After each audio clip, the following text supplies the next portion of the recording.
Namaste everyone, welcome to Advaita Vedanta Satsang House. The ongoing sessions are on Bhagavad Gita, offered from an Advaita perspective by Bindoji.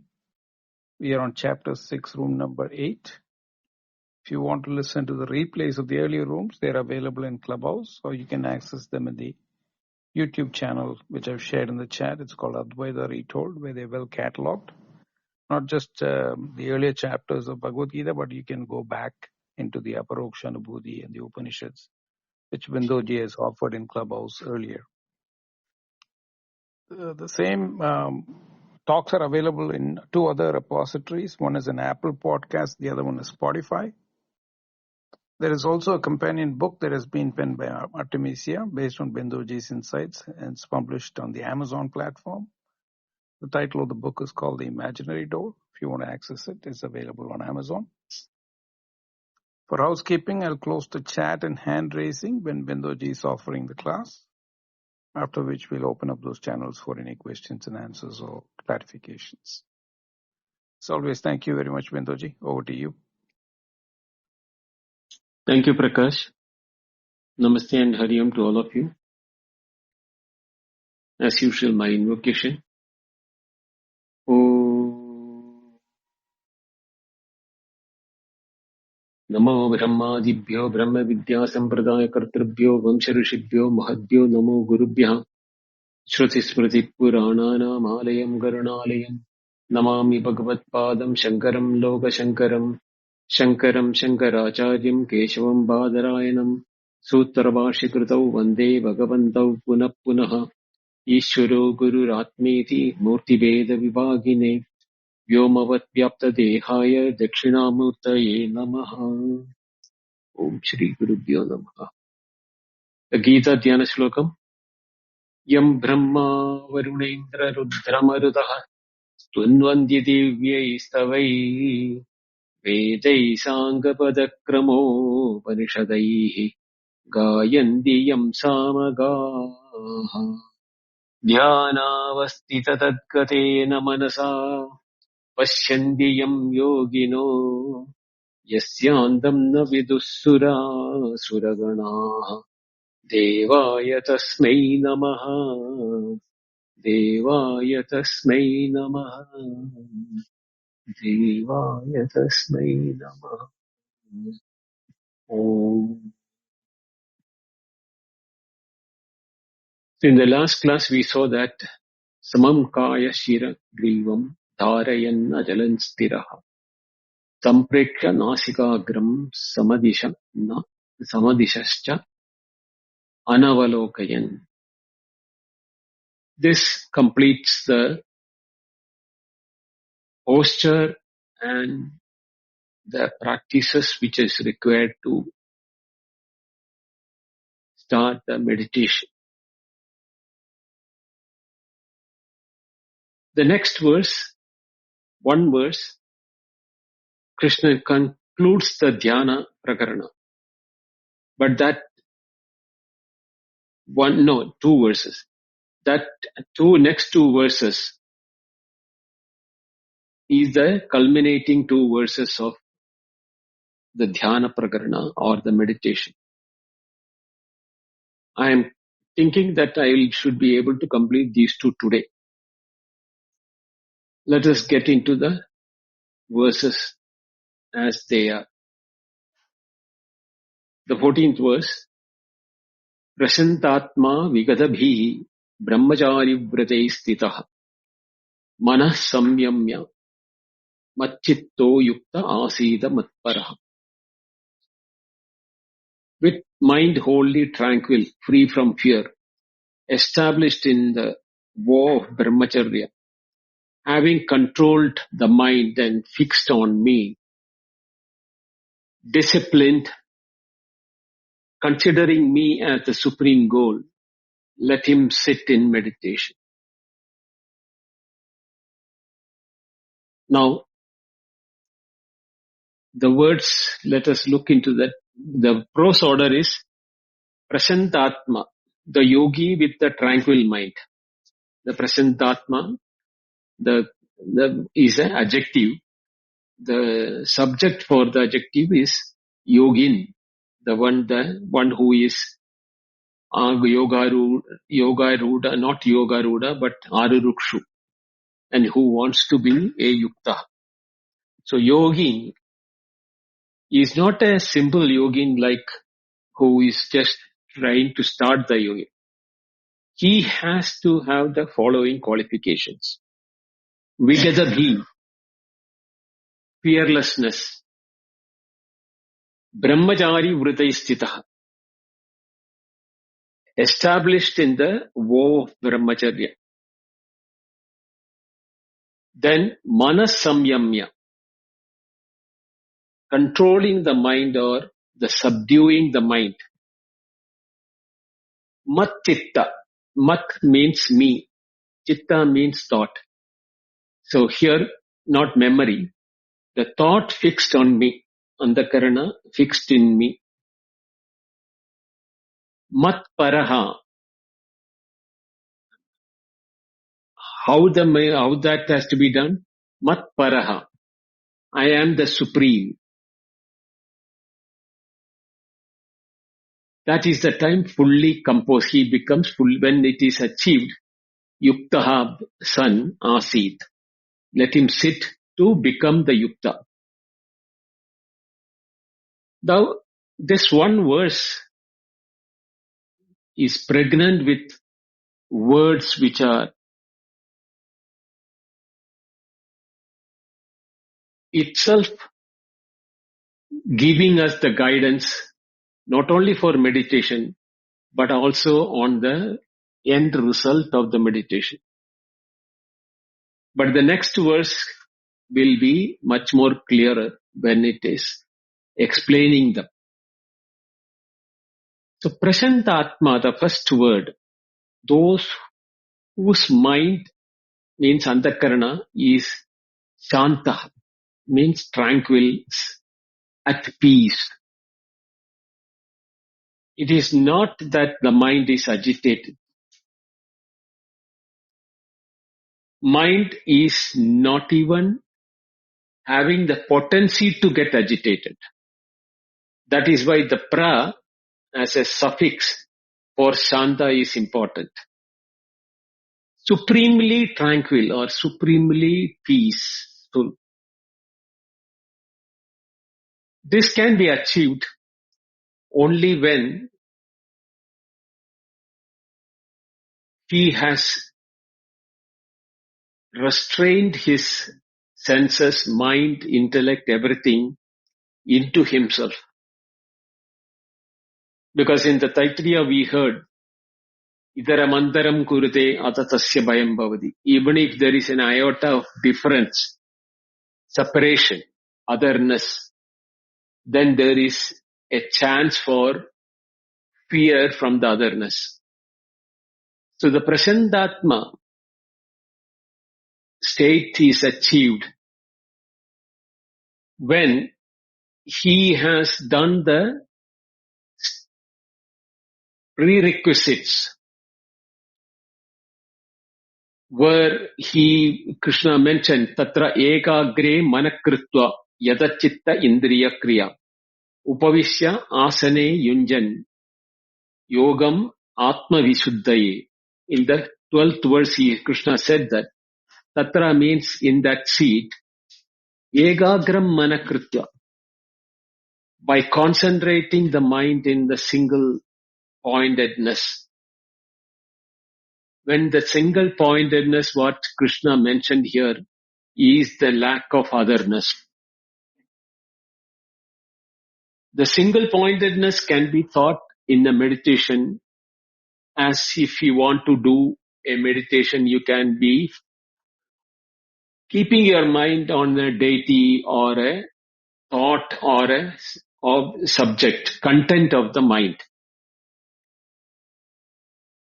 But what happens is that the content of the mind or the topic on which the mind is getting focused is in itself having variety of qualifications. It doesn't have a single qualification where you can concentrate upon. Now if you are, say for example, if you are concentrating on the sound Om, the Om itself is of 3 alphabets, A, U and M. Now if you are concentrating on a deity like Shiva, Brahma, Jesus, or anybody for that matter, or a cross, or anything on that matter, or a lamp, or just anything which you want to concentrate your mind, none of them have uniqueness in such a way that the otherness in them is absent. So for example, if I am concentrating on Shivalinga, now it is a form of a stone placed on a particular pedestal with a particular shape. Now when I look at that, or when I think about it, my mind can never be fixed on the form of the Shivalinga. The moment the thing, I will be reminded of about the qualifications of Shiva, like the Jadadhari or Gangadhara, Nilakanta, all the type of adjectives which are used for Shiva will come into my mind. If I am now thinking about Krishna, it can be the flute, the cow behind, or the yellow attire he is wearing, or the garland he is wearing, the sound of the flute, or the way in which gopis are there around him. So the mind cannot be fixed on one. Even though the total subject is one, the tendency for the mind to waver into these sub-qualifications are highly possible. And now if I am taking anything like for a lamp, and not a theological meditation, but a non-theological meditation where I am looking at a candlelight or a lamp. Now, even if when I am looking at that or meditating, because here Krishna has never asked us to close the eyes in meditation, whereas he has said that nasikagre, to look at the tip of the nose, not at the surrounding area. Desashcha avanavalokan, he has said that. So when I am looking at placed a candle which is placed in in front of me, and I am looking at it as if I am looking through the tip of my nose. But the lamp itself can flicker or can be slightly having larger light sometimes. Sometimes it may diminish. Sometimes I may look at the base with which the wax or the oil lamp over which the lamp is burning. So the tendency for the mind never to, because that is the mind. It is not that we are not trying that. That is the nature of the mind. That is why Krishna had to specifically mention Ekagra Manakritva. The mind has to be focused on Ekagram. Agra, the statement is the tip of a needle or a tip of a grass or a tip where there is nothing other than that. That the word Ekagra means. But when Manakritva means, becomes very difficult for the mind to be. That is why he also included that Yatachittendriya. The tendency for the mind to waver also has to be yata, means restrained by the mind. And then only it can focus on a single pointedness. But when that is being told, Krishna has saying that Prasantatma in this verse. The Atma here is not the self, but the Antakarana. The Antakarana which has now become extremely, there is no word to exactly indicate for that, so I have no other choice but to say that extreme tranquility or peace at the level of the Antakarana or the inner instrument, where the mind, intellect, ego and the memories, none of them should be in operation. If they are in operation, then it is not peaceful. The mind should not be in operation, the intellect should not be in operation, the egoistic feeling should not be coming, the individuality feeling, and the memories of the individual recalling from any of the past events or the latent tendencies or potencies in our being, that those things should not prop up. When you do not have them, that is the time it is called the Prasantatma. Vikata-bhi, when your mind touches peace, there is a solitude, a loneliness, some sort of a lost feeling, because you have nothing to anchor upon. That is the time most of us will get scared. Now this scare is not caused by something other. That loneliness or the what you call absence of otherness. Unless I don't know whether any one of you have really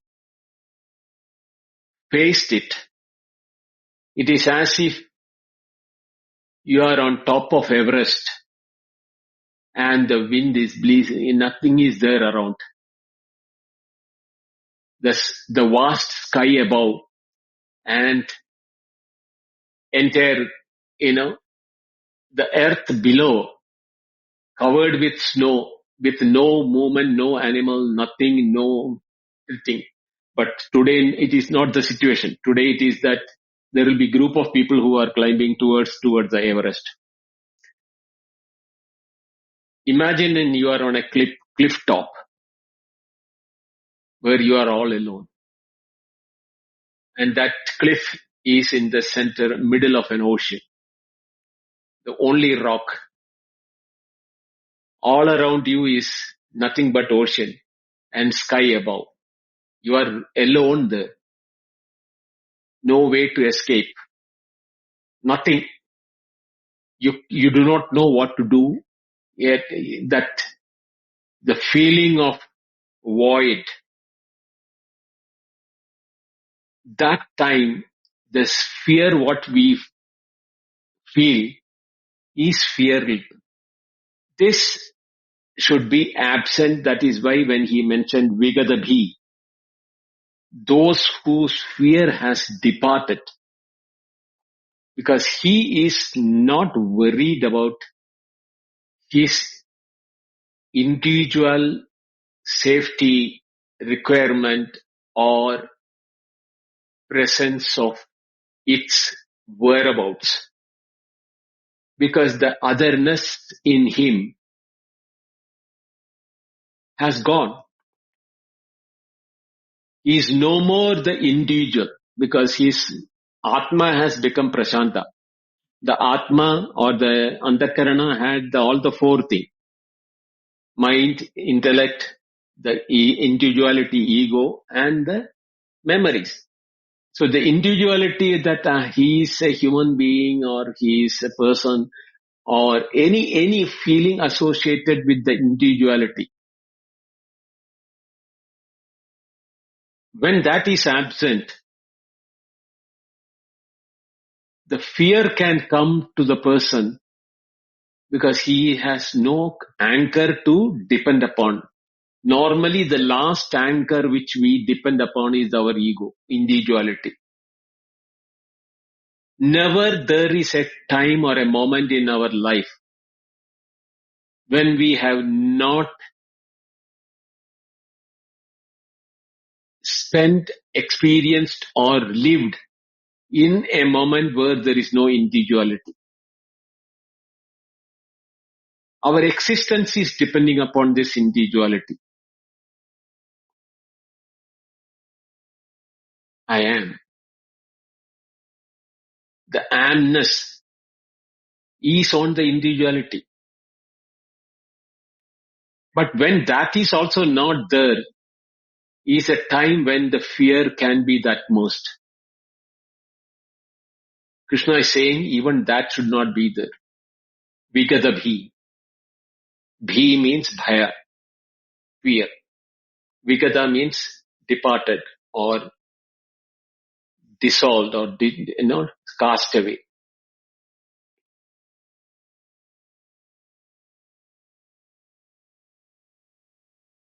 Not only that, the next qualification he is asking for is brahmachari vriday sthitaha.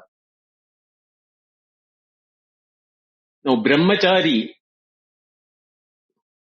there are different meanings for it. If you are looking at it as an ashrama, जैसे ब्रह्मचारी garhastya, vanaprastha sannyasa, there the brahmachari is one who is studying Vedas. Brahmani charati. Brahma means Veda. Veda charati. One who is following the Vedas. The other meaning is, since he is not given into panigraha or the marriage to start the householder life, he is in a state of celibacy because he has not yet married. So brahmachari word can be celibacy also. But here the word vrita is attached to it. Vritam is naturally means bhakshanam or consumption is the meaning, one Vedam. And the other meaning is austerity is the other another meaning. But when the word sthitaha, situated, is followed by it, it has to be a state or a location. It is not the nature of the individual.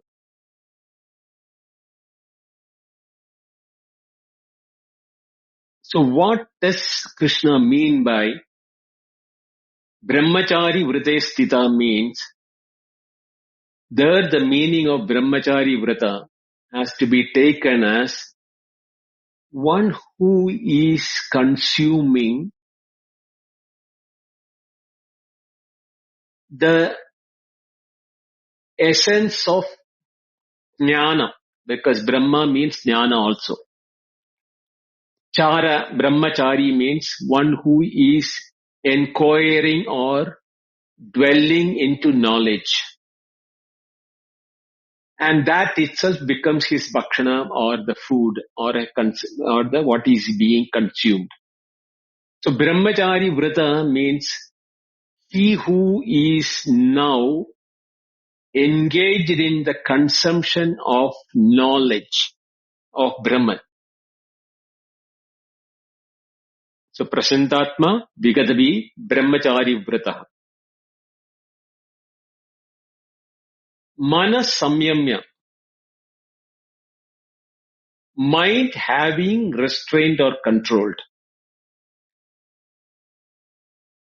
Now when he said prasantatma, why did Krishna has to again repeat manas samyamya? Nobody advises, repeatedly again the same thing. In the same verse. The two words have got different context, or it has to be understood in different essence. So what is the manas samyama he is referring to here is that when the mind is in the process of consuming the knowledge of Brahman, mind cannot consume it.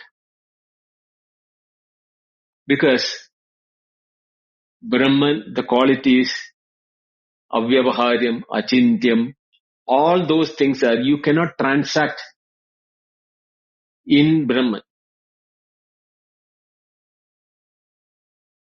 So when manas samyamya brahmachari brate manas samyamya, Krishna is indicating that process of the mind, regulated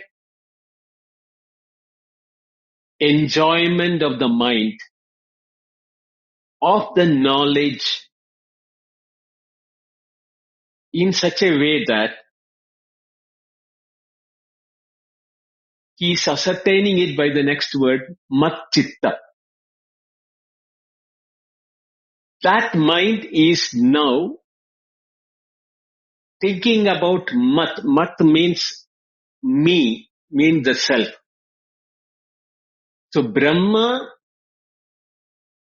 as the knowledge, Brahma is knowledge being consumed as food by the mind, where the self becomes the consumer and the consumed becomes the Brahman.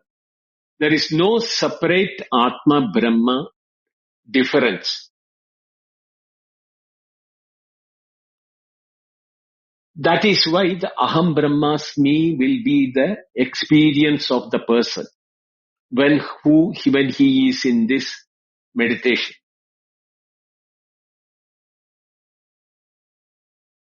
Not only that, he will become Yukta. Means he will be established or he will remain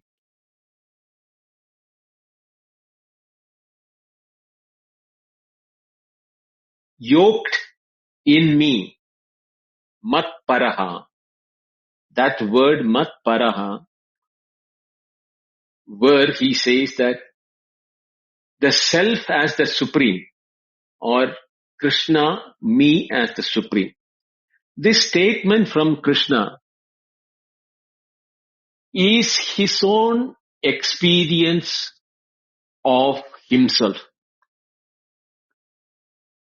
What he intends to convey is that one who does the dhyana in such a way as prescribed by me, with these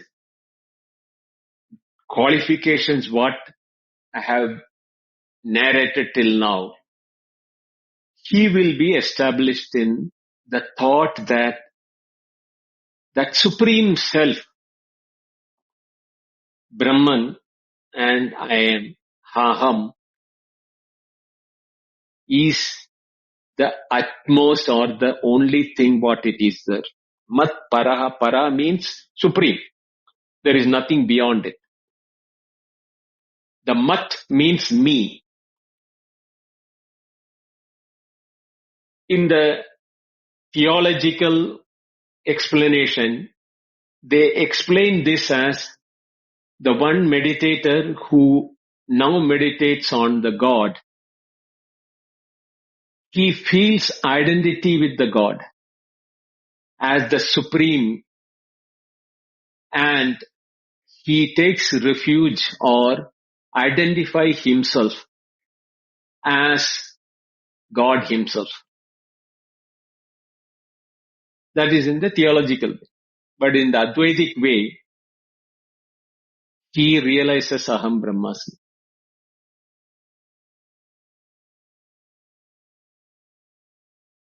Now,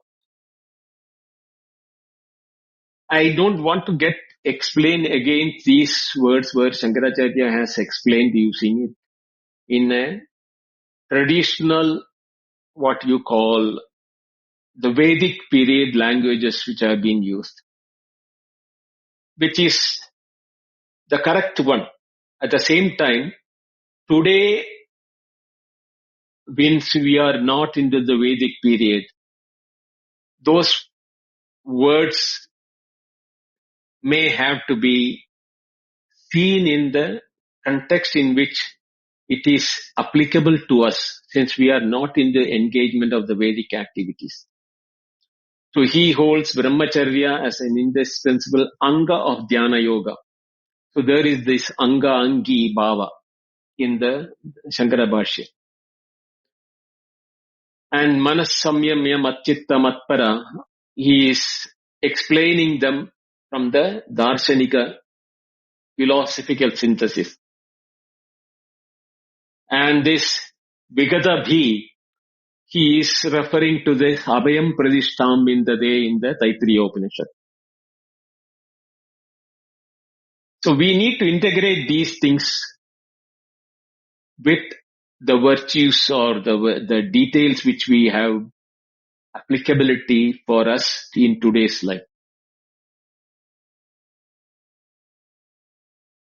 Krishna doesn't stop there.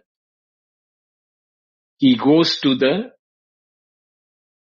next verse to conclude the Dhyana Prakarana. The Dhyana Yoga is coming to the end. This is the last verse of it. Yunjanneva sadatmanam yogi niyadamanasaha shantin nirvana paramam matsamstam adhigacchati.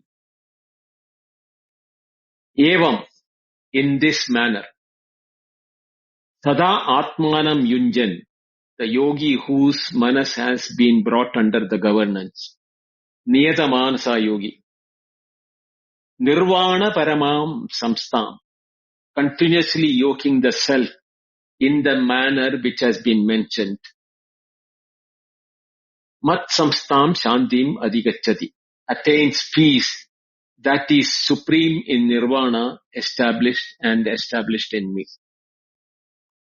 Here also the words are very philosophical, deep in the meaning, which Krishna wants to convey to every human being in every age. Yunjan,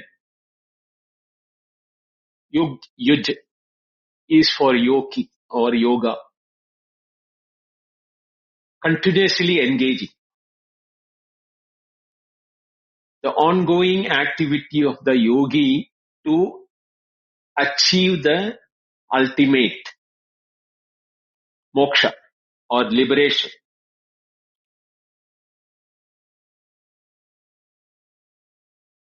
How does he do? Evam sada, always in this manner. Sada means always. Evam means in this manner. Which is the manner which we, till now what Krishna has told from the seat, how do he has to do, all those things is being referred by one word, evam, in this manner, from the 10th verse to 14th verse, the complete instruction. Atmanam, the self, or the andakarana equipped by now being identified as the empirical self or Atma. Yogi, the one who is meditating, the subject of the sentence. Niyata manasaha. Again, the mind is the most important aspect. Manasaha means the mind. But when he said manasa, it is not the mind alone. It's the mind, andakarana, totally we have to take it into consideration. Niyata means restraint or brought under governance.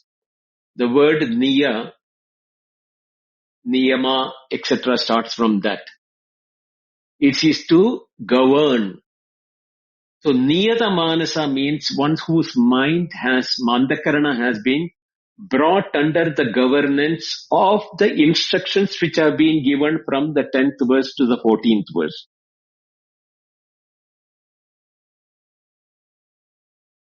Think carefully. It is not just bringing the mind under control alone. He is not intending to say that. When he mentioned that Niyatamanasaha, he is telling us that one who has brought under his governance the entire Antakarana as instructed by me in this Prakarana, in this treatise, what happens to him? Nirvana paramam mat samstam shantim adhigacchati. Nirvana paramam. Nirvana as the highest. Paramam means highest. The ultimate nirvana.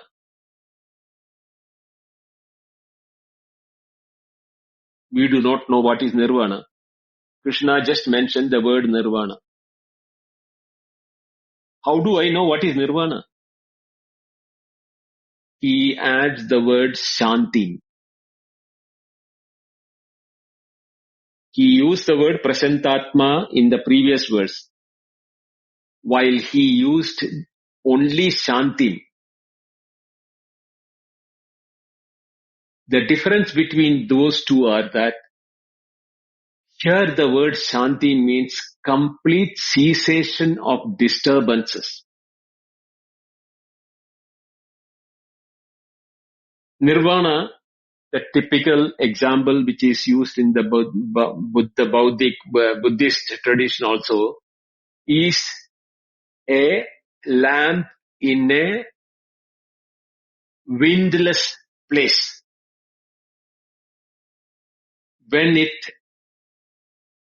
finishes its fuel,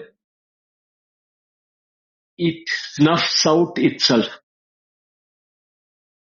But the last of the smoke will go up like a steady stream without even flickering once. So the flickerless smoke in a windless place where the light snuffs out of a lamp is the shanti which is being referred by Krishna here as the steadiness of the peace, which is the nirvana.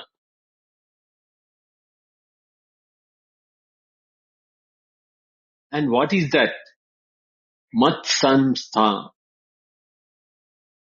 Resting in me or having me as the abode. Mat means me. Samstha means abode or a place where, the substratum. The Atma or the Brahman as the substratum. Or if you are theological, God as the substratum. Shantim adhigacchati. The peace, the undisturbed, the tranquil state, not of the mind alone. The entire being gets adhigacchati means it is the fullness of arrival, complete, not partial, nor attainment. It is not something which he is reaching. He is realizing it. That is his true nature.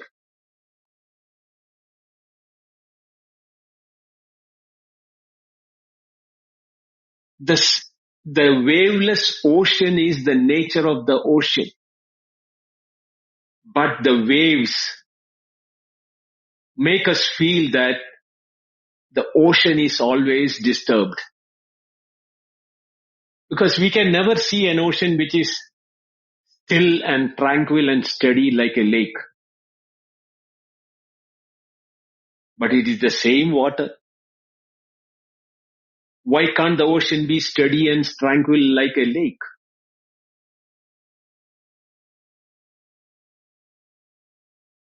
The difference is that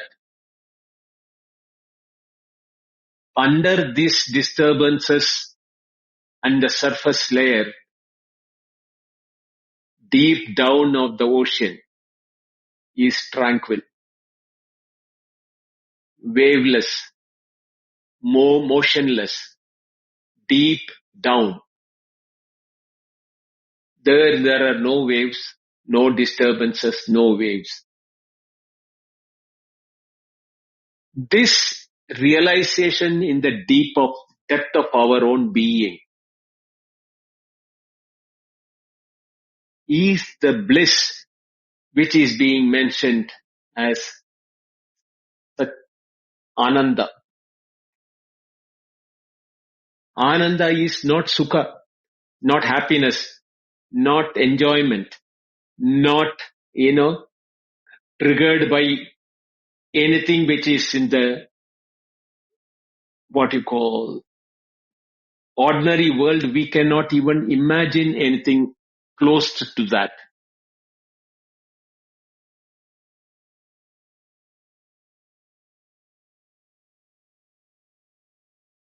Niratishaya Ananda is the word used.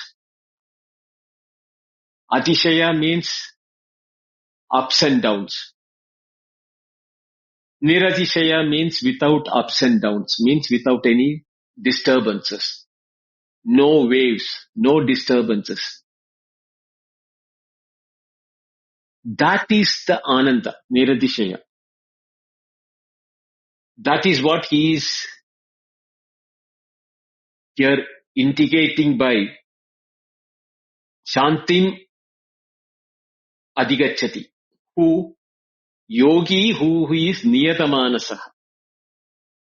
How does he enter there? Evam Yunjan Sada Atmana. By yoking his being, not his mind, his being. Yunjan, by yoking. Sada, all the time. Niyatamanasaha, one who has brought all the andakarana under the governance of abiding in the true being of his swarupa. He Shanti Madhigacchati. It is a governance of the andakarana which is Vidaraga Bhaya Krodha, without any expectations, any anger or any this thing. When he sits for meditation, he is a Prasantatma. He has learned how to control his mind. Not only that, he has no fear of loneliness also. Because when he is devoid of all multiplicity, he is alone, ekagra, mana. And in that loneliness, he is not afraid of the loneliness. So Nirvana Paramam is the extinguishing of the false identification which we are holding till then as we are human beings.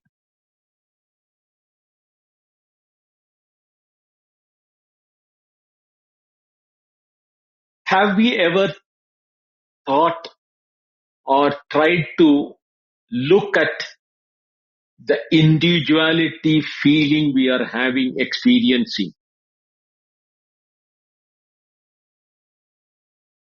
We know that we are using the word for the individuality, the I, me, mine, etc. Even when we are using those words, there is a sense of ownership in us that I am. But that is also in our consciousness or awareness, knowledge. To objectify the individuality,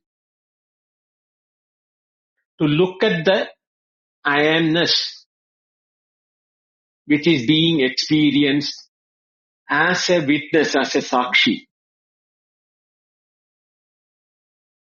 Because in the waking, in the dream, and even in the deep sleep, the individuality is functioning. The amness is that I am the waker, I am the dreamer, I am the deep sleeper. Therefore, the I amness is functioning in all the three. And since I am knowing that all the three experiences are mine, I am still owning that I amness, not ready to let go that I amness.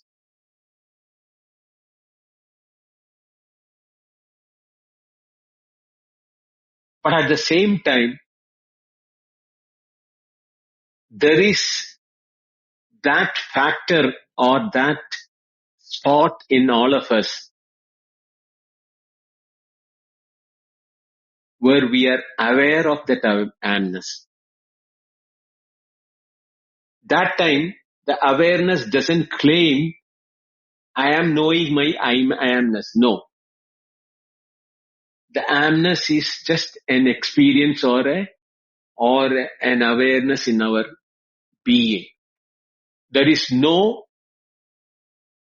author, actor, enjoyer or recognizer who can say that I am knowing my I amness. It is still simply there. That false identification, when it extinguishes nirvana,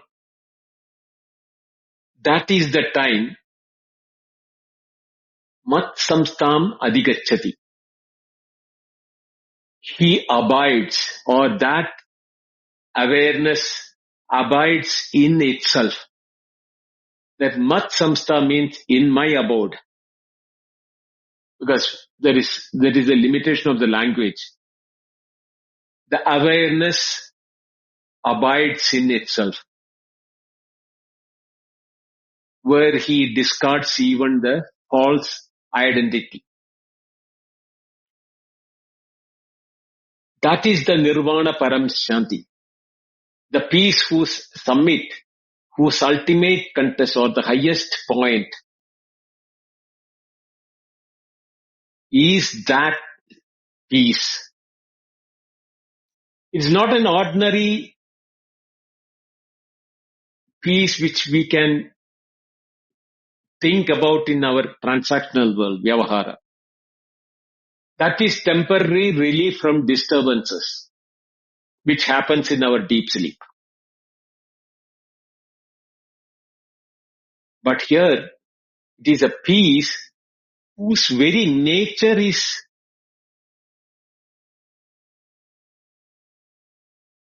what word can I use?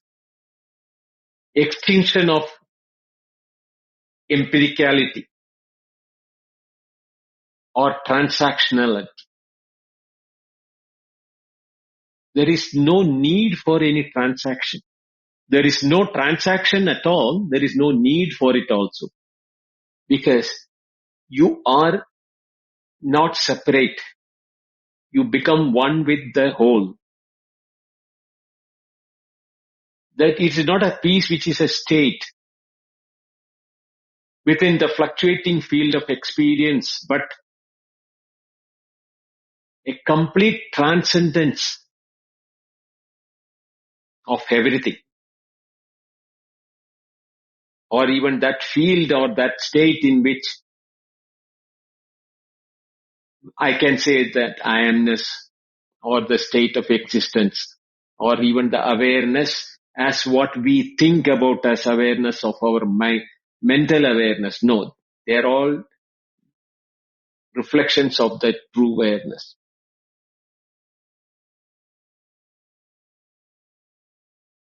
So when Krishna used the word mat samstha, he was not talking that as an established Lord who has realized and is making an experience. He is talking the realization which he has achieved is exactly what everyone else will also be achieving.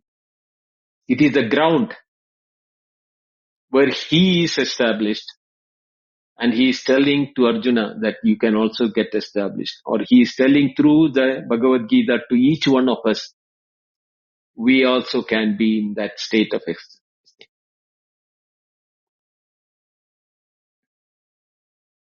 When the word mat is the word in Sanskrit from asmat, aham, or me, mat means me.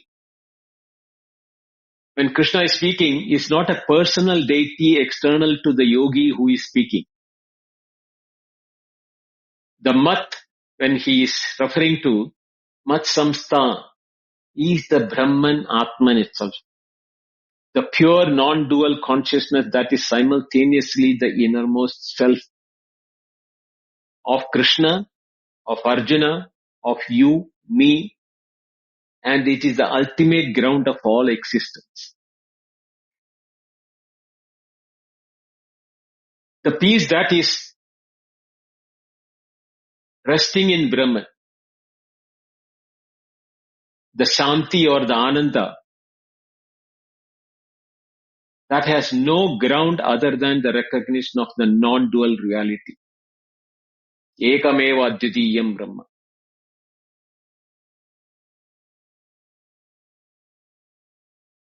That is why the peace of Nirvana Paramam rests in samstha, or in that which is the extinction of all separate jiva claiming individuality. That is the brahmacharya. That is the brahmacharya vrata. There is no jiva Brahman duality, no samskara moksha duality, no guru shishya duality, no bondage liberation duality. It's a peace of supreme. It's a ground of supreme peace. So when Krishna says Sevam Sada, referring to all the verses, entire Dhyana Vidhi from the 10th verse to the 14th verse, the complete instruction for practice which was given, the thing. And this verse is the fruit or the fructification of those practices. One who practices thus in this manner, with these conditions, with this quality of engagement, attains the ultimate ananda or peace. Sada, always. Once he is attained that, there is no exiting from that. You realize your base. The continuity is reinforced. And this yuktaha or yogin is not an occasional, but a perpetual, unbroken, total state. The Sada Yunjan yogin, whose entire life has become the unbroken, resting in Brahman.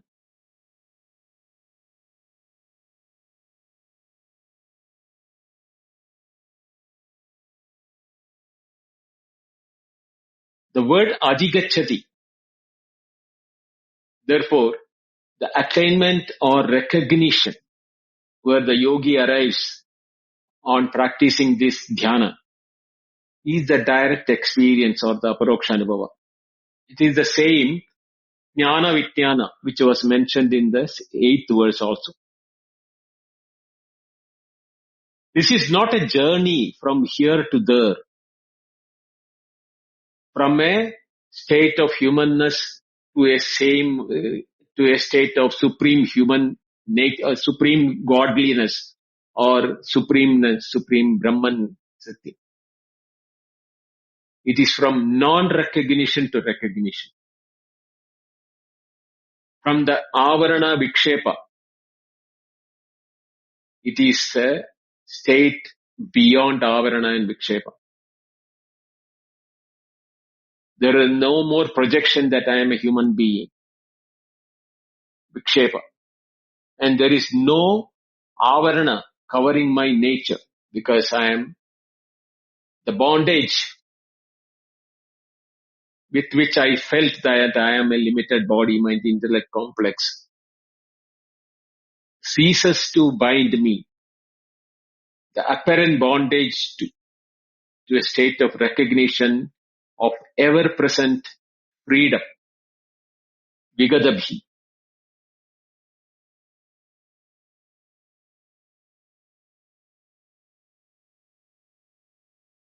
Once this peace is achieved, which is opposite to disturbance, it can never be lost, because it is nirvana parama, shanti.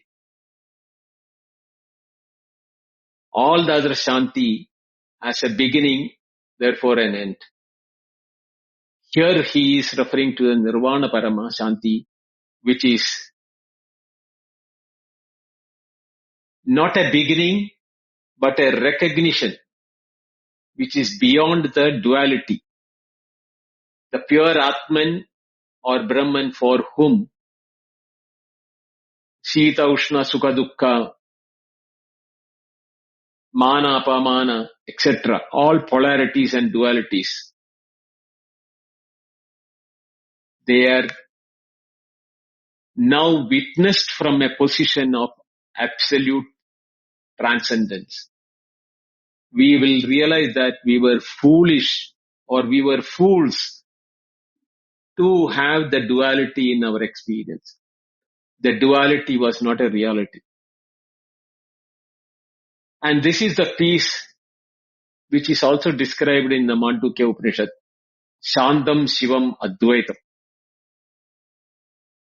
That non-duality, the peace of non-duality, where there is no longer the duality of the seeker and sought, Jiva or Brahman, one who is bound to becoming free, or disturbed to trying to become peaceful. The very duality that generated all disturbances from the beginning comes to an end in realizing that they were never real. That is the Mat Samstha he is talking about, Krishna. The peace that rests in this ground partakes in the ground's own eternity. It is not a passing state, but a recognition of what is permanently the case as it was. So if we look at the arc or the complete picture till now from the first verse in this Dhyana Prakarana, verses 6.1 and 6.2 gave the definition of true yoga and sannyasa. Anasrita karma phalam sanyastakna sankalpa. Then in the third and fourth verse, there was a sequential map of Arurushu Sama Yoga Ruda. And the fifth and sixth, the mode into interior principles, self as a friend, enemy, Atmaiva Bandhu, Atmaiva Ripuratmana. And the seventh verse, when we have a conquest of that, there is a fruit, Paramatma Samstita Prashanta. That Prashanta is then further yoked. Yukta, Jnana Vijnana Taptatma, Kudastha, Samabuddhi, etc. across the different materials and relational fields. But the Dhyana Prakarana or the Vidhi, Dhyana Vidhi, is given from 10th verse to 14th verse, culminating in the 15th verse. Nirvana Parama Mat Chantim, Mat Samstha Mat Chantim Adhigacchati. With that, the meditation chapter is over. But the 6th chapter is still not over. Krishna is now giving us a picture of our day-to-day living, where after having got the Shanti, we can see the foolishness what we were doing.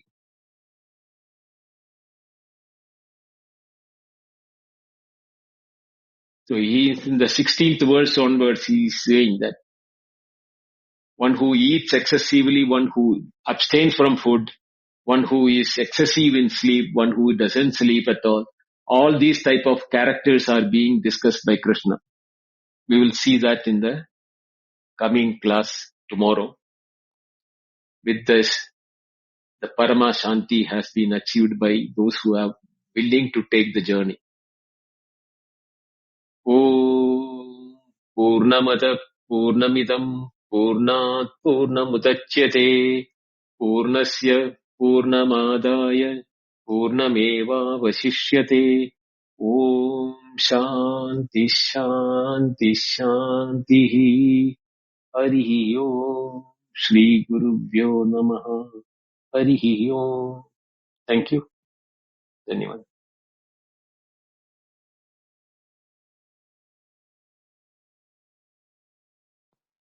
Thank you very much, Bindoji. The chat and hand raising are open. If you have any follow-up questions or clarifications pertaining to today's class.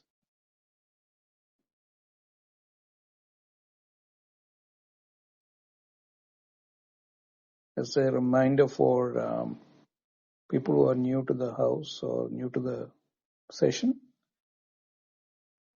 we have these live sessions with Bindoji on Tuesday, Wednesday, and Thursday at 6:30 a.m. IST. And you can access the replays of these rooms in Clubhouse, or you can go to the link shared in the chat for we call it Shravana Manana, where we can engage with a deeper contemplation of what was offered today.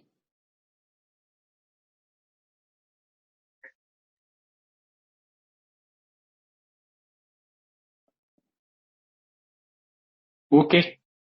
We will meet tomorrow then. Okay, Bindoji. Thank you. Thanks everyone for Thank you, coming. Prakash. Yes. Yeah. Go ahead. Yeah. Thanks everyone for coming and attending this session. As always, this is a new time for us, 6:30 a.m. IST. And as always, thank you very much, Bindoji, for guiding us through this. Over to you to close the room. Thank you, Prakash, and thank you all of you. Listen to this lecture once more. It will be very helpful for our sadhana, our Shravanamana and Nidhyasana, how this will be helpful to us. Thank you. Hari Om. Have a good day. Hari Om.